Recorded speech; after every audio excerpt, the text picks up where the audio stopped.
Gunung Qaf ini adalah gunung yang terbesar. Bahkan dikatakan Gunung Qaf ini adalah induk dari semua gunung.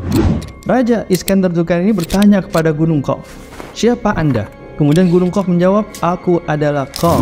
Di belakangku ada sebuah hamparan tanah yang sangat luas. Sejauh perjalanan 500 tahun. Bayang itu, perjalanan jauhnya 500 tahun. Syekh Muhammad Nazim juga mengatakan Gunung Qaf ini merupakan daerah yang sangat luas. Di sanalah hidup para waliullah dari golongan Rijalul Ghaib.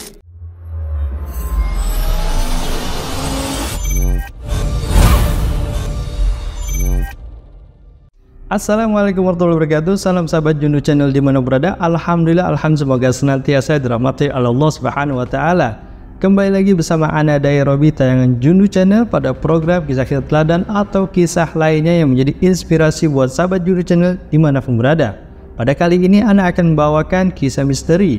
Misteri yang sebelumnya udah Ana bahas, yaitu sumber Barahud. Pada kali ini Ana akan membahas tentang misteri Jabal Qaf, yang misteri ini belum terpecahkan hingga sampai saat ini. Gunung Qaf ini sangat ramai diperbincangkan, terutama oleh adventure atau sebuah petualang, karena hingga sampai saat ini belum sampai diketahui keberadaan daripada Gunung Qaf. Bagi sahabat Jundu Channel yang belum tahu Gunung Qaf itu apa, Gunung Qaf ini adalah gunung yang terbesar. Bahkan dikatakan Gunung Qaf ini adalah induk dari semua gunung, di mana gunung-gunung lainnya menjadi urat-uratnya. Hanya saja keberadaannya masih misteri hingga saat ini belum diketahui oleh siapapun. Wallahu a'lam bissawab. Sahabat Jundu, mengenai pembahasan Jabal Qaf ini menjadi bahan perdebatan mengenai kebenaran bumi datar dan bumi bulat. Kita memang sudah tahu nih, perdebatan antara dua bentuk bumi ini hingga saat ini belum clear nih, karena mereka memiliki hujah masing-masing, memiliki data saintifik, memiliki dalil, dan luar biasa. Hingga saat ini pun perdebatan antara bentuk bumi datar dan bumi bulat belum terpecahkan. Wallahu a'lam bissawab. Di sini Ana membatasi pembahasan Jabal Qaf, tidak membahas mana yang benar antara bumi datar atau bumi bulat. Karena yang kita bahas nanti adalah keberadaan daripada Jabal Qaf ini. Sahabat Jundu, kenapa Ana membahas daripada misteri Jabal Qaf ini? Menurut Ana, ini sungguh misterius dan seru untuk dibahas. Kita umat Islam meyakini keberadaan daripada Jabal Qaf dari beberapa dari Al-Quran dan hadis mengenai keberadaan Gunung Qaf. Bahkan sampai dikasih tahu ciri-ciri Gunung Qaf itu seperti apa. Dan ada satu lagi ulama yang Ana idolakan dan Ana ikutin, yaitu Gus Baha juga pernah membahas dari tafsir As-Sawi tentang pembahasan Jabal Qaf ini. Luar biasa, Masya Allah. Diriwayatkan oleh Abu Amir dari ayahnya dan neneknya bahwa Rasulullah SAW bersabda, "Inna min wara'i jabalin qafin ardan bayda'an laysa fiha syai'un minan nabatat." Sesungguhnya di balik Gunung Qaf terdapat sebidang tanah putih yang tiada tumbuhannya. Ka'annaha mislu fiddati wa sa'tuha misud dunya sab'a marratin mamlu'atan minal malaikati law saqatat ibra'atun la saqatat 'alaihim. Luas tanah itu seperti luas dunia 7 kali. Di situ penuh sesak dengan malaikat, sehingga andai kata sebuah jarum dijatuhkan dari atas, niscaya terjatuh di atas salah satu dari mereka. Wa fi yadi kulli wahidin minhum liwa'un tuluhu arba'una farsakhan wa ala kulli liwa'in maktubun la ilaha illallah Muhammadur Rasulullah sallallahu alaihi wasallam. Tiap-tiap mereka tangannya memegang bendera yang panjangnya 40 farsah. Tiap bendera ada tulisan bacaan La ilaha illallah Muhammadur Rasulullah. Allahumma salli alaihi wasallam wa barik alaih. Nah, ini menarik dilanjutkan dari hadis ini. Yajtami'una kulla lailatil jum'ati hawla jabalin qafin fayatadarra'una ila Allah ta'ala wa yad'una bis salamati wal ummati Muhammadin alaihi salawatu wassalam. Tiap-tiap malam Jumat mereka berkumpul di keliling gunung itu untuk merendahkan diri kepada Allah Subhanahu wa Ta'ala dan memohon ampun kepada umat Nabi Muhammad SAW. Allahu Akbar. Jadi keberadaan para malaikat yang ada di Gunung Qaf itu mendoakan orang yang ada di malam Jumat. Mereka semua para malaikat beristighfar untuk umatnya Nabi Muhammad SAW. Fa izan fajar subuhu yaquluna Allahumma ighfir liman iktasala wa hadaral jum'ata fayarfa'una aswatahum bil bakai. Jika fajar subuh sudah terbit, mereka berdoa, ya Allah, ampunilah orang yang mandi hari Jum'ah dan yang datang menghadari hari Jum'ah. Mereka berdoa dengan suara tangis dan keras. Kemudian fayaqulullahu ta'ala, ya malaikati maza turiduna. Lalu Allah berfirman kepada para malaikatnya, wahai malaikatku, apa yang engkau inginkan, apa yang engkau kehendaki?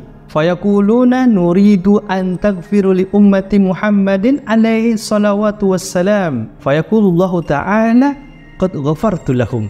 Para malaikat menjawab, kami berkehendak engkau mau mengampuni umat Nabi Muhammad sallallahu alaihi wasallam.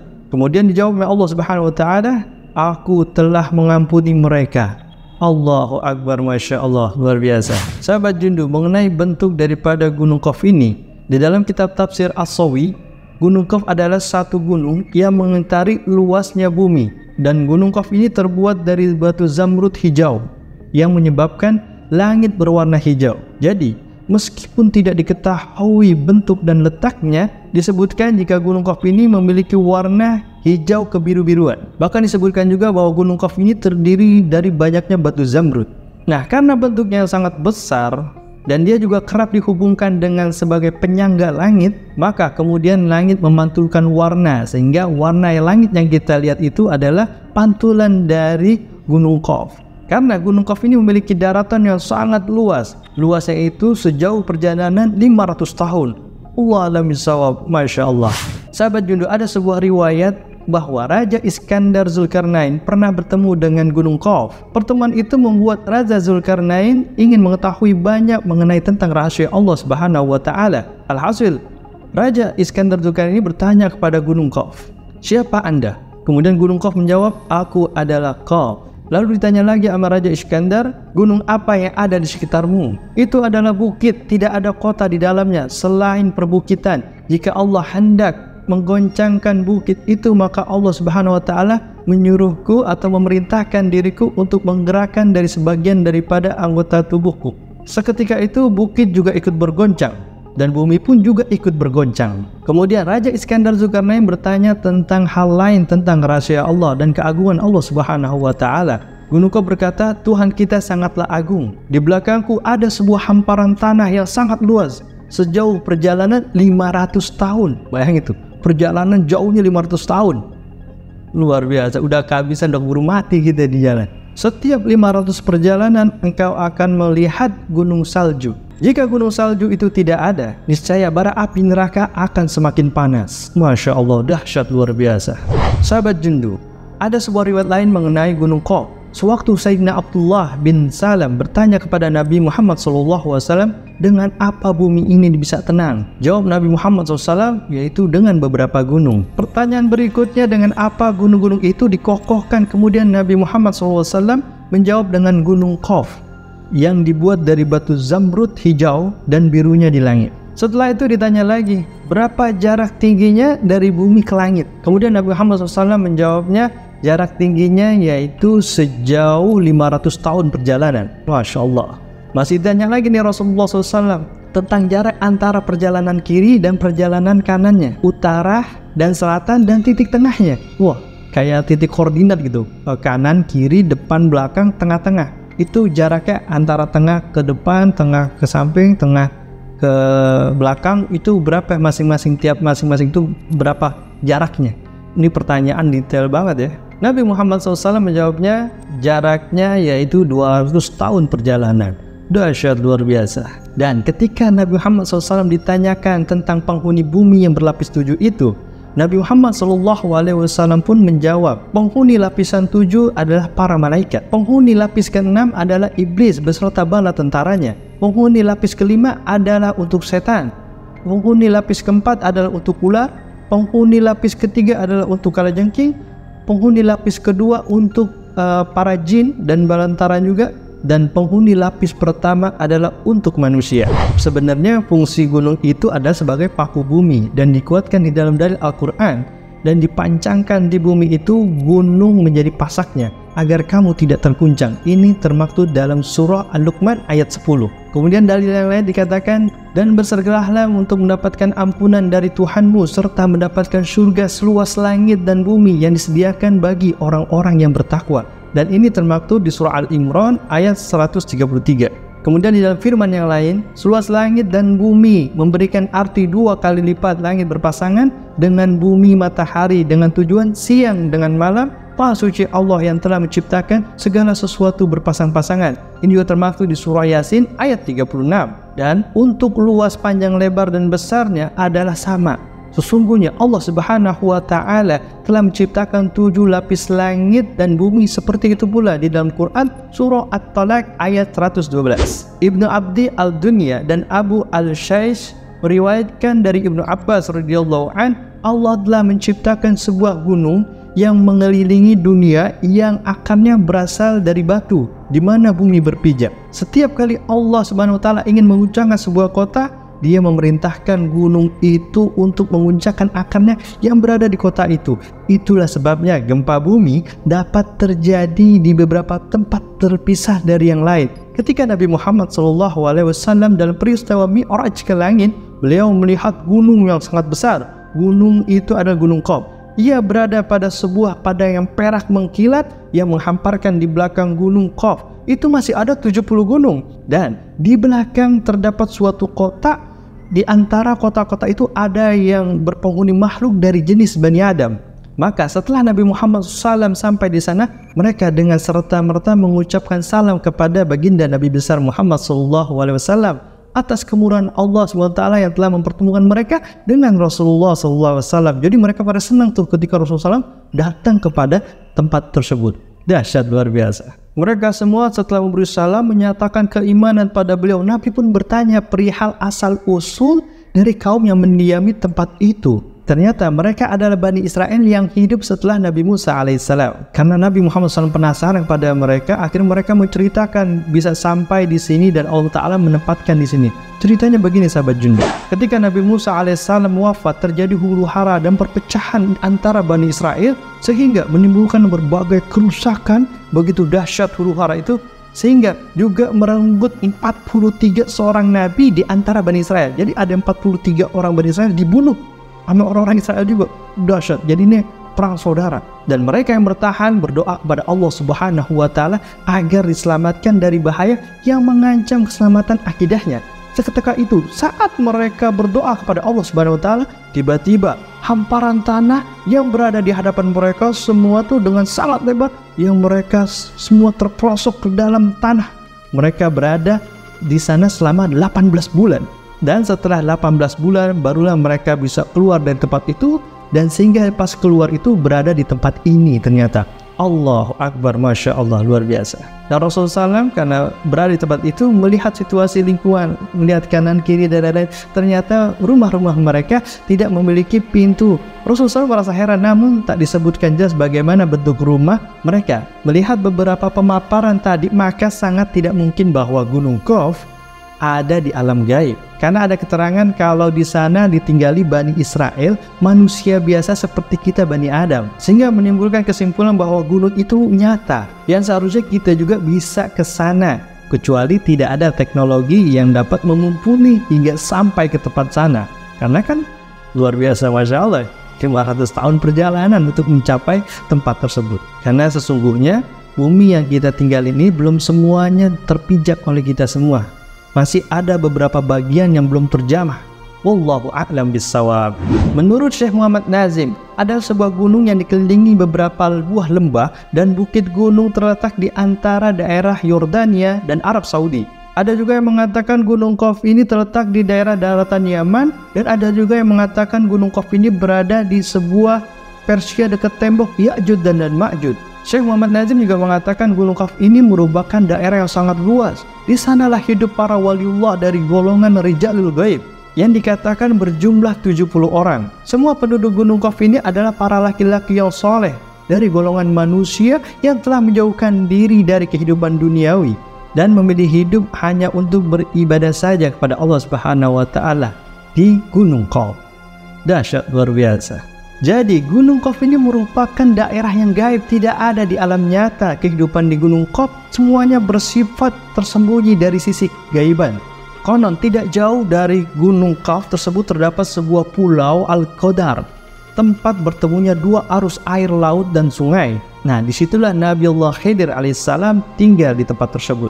Selain Gunung Qaf, ada juga namanya Gunung Nuwan. Gunung Nuwan ini terletak di daerah paling timur dunia. Ada yang mengatakan daerah ini adalah Pulau Kalimantan, Indonesia. Gunung Nuwan merupakan daerah yang hampir mirip dengan Gunung Qaf. Perbedaannya, jika Gunung Qaf itu ditempati oleh 70 laki-laki Rijalul Ghaib, di Gunung Nuwan ini ditempati oleh 30 Mir'atul Ghaib, semuanya berjenis perempuan. Jadi kebalikan, kalau di Gunung Qaf itu laki-laki semua, di Gunung Nuwan ini semuanya adalah perempuan, Mir'atul Ghaib. Ada Rijalul Ghaib, ada Mir'atul Ghaib. Sahabat Jundu, yang jelas baik Gunung Qaf, Gunung Nuwan, Pulau Al-Qadar, Tembok Zulkarnain, Ya'juj dan Ma'juj, dan Nauhayat, dan berbagai alam para waliullah, hanya para wali dan orang-orang soleh, orang-orang yang ditentukan oleh Allah SWT yang sanggup ke sana, ke Gunung Qaf atau ke kotanya para waliullah. Menurut Syekh Muhammad Nazim, ada seorang penjelajah yang bernama Richard Evelyn Beer yang dulu pernah menjelajahi Antartika, mengungkapkan bahwa ada wilayah sebesar Amerika Serikat yang belum pernah dilihat manusia, yang lokasinya melewati kutub di belahan lain, kutub selatan. Dia mengatakan anehnya pada saat ini ada daerah sebesar Amerika yang tak pernah dikunjungi manusia, yang lokasinya di sisi lain kutub selatan dari Little America. Kita memang tidak tahu di mana persisnya. Antartika kan sangat luas banget ya, luas banget dah. Yang kutub-kutub itu orang kalau ke sana itu mesin dah keburu mati, mesin keburu hancur. Karena memang daerahnya sangat dingin, minus berapa tuh? Hampir minus 45, ada minus 50. Antartika sangat luas, dan untuk masuk ke sana tuh tidak hanya dibutuhkan biaya yang tinggi, tapi juga mental kita harus kuat juga, dan belum juga teknologi yang mumpuni untuk mencapai tempat Antartika itu. Jadi baru sebenarnya para penjelajah kita baru sampai pinggir-pinggirannya aja, belum sampai ke tengah-tengah. Dikatakan oleh si penjelajah Richard ini bahwasanya yang ditemukan di Dry Valley ini, dia menemukan ada sebuah tempat yang tidak tertutup salju, dan mereka berpendapat bahwasanya masih ada lagi tempat-tempat yang seperti ini. Itu baru pinggirannya, dia menemukan ada sebuah tempat yang tidak tertutup salju. Berarti pikiran dia, logikanya berarti masih ada lagi nih tempat yang tidak tertutup salju, dan mereka berpikir ada manusia yang hidup di sini. Karena ada dugaan ketika diputu dari NASA, dari satelit, ternyata ada sebuah tempat yang pernah ditempati oleh manusia atau peradaban, tapi sudah tertutup es yang sangat tinggi dan besar. Berarti ada dugaan bahwa ada kehidupan di Antartika ini. Tapi ini masih spekulatif, masih pendapat, masih mengira-ngira. Wallahu a'lam bishawab. Apakah Gunung Qaf ini keberadaannya ada atau tidak, wujudnya bisa kita saksikan atau tidak? Intinya kita sebagai umat Islam meyakini keberadaan dari Gunung Qaf, bahwa Gunung Qaf ini ada, mau berwujud maupun tidak berwujud, kita yakini Gunung Qaf ini ada. Karena menurut Anda, pendapat yang pertama, kalau wujudnya ada, kita pun juga tidak bisa mencapai ke sana karena jaraknya jauh, 500 tahun perjalanan. Dan pendapat yang kedua, bahwa Gunung Qaf ini ada, tapi hanya Allah yang mengetahuinya. Kita hanya meyakini keberadaannya. Wallahu a'lam bishawab. Terima kasih sudah menyaksikan, dan semoga bermanfaat buat sahabat Jundu Channel dimanapun berada. Bantu channel ini dengan like, share, komen, dan subscribe bagi yang belum, dan nyalakan notifikasi agar tidak ketinggalan tayangan terup to date. Ana Robi, salam Jundu Channel. Assalamualaikum warahmatullahi wabarakatuh.